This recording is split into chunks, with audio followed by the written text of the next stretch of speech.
Gentleman yields back chair, and I recognize Mr. McClellan. Ms. McClellan, I'm sorry. Thank you, Mr. Chairman.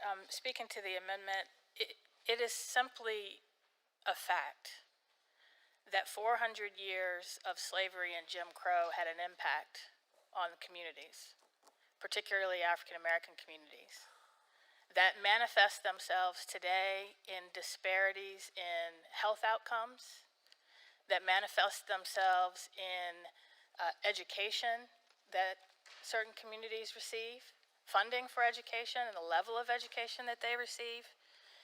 It is a fact that everyone's view of the world is based on their life experience and what they know.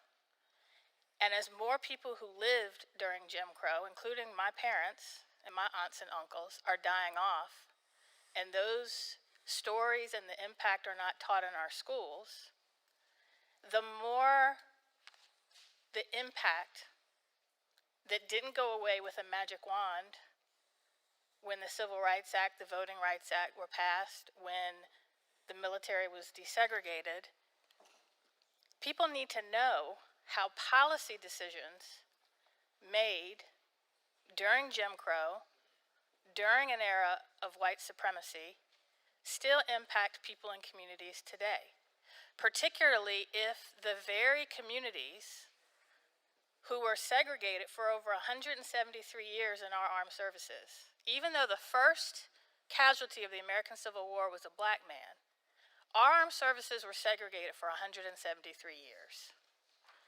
And in many minority communities, they don't view the armed services as a welcoming place. Well, they're wrong. And DEI and training on critical race theory helps people who did not grow up learning those stories and those impacts understand how it affects those communities that still feel that impact today. And 2 hours is not a lot of time. Again, that's longer. This committee is going to be multiple times longer than that. If we want an armed services that reflects the full diversity of the country that our members are fighting for to keep safe, then we need to spend some time making sure that everybody understands, particularly in the diversity, equity, and inclusion space. But yes, maybe they need to know what critical race theory is. And maybe they need to know why critical race theory was created, to help understand that this country still deals with the impact of over 400 years of slavery and Jim Crow.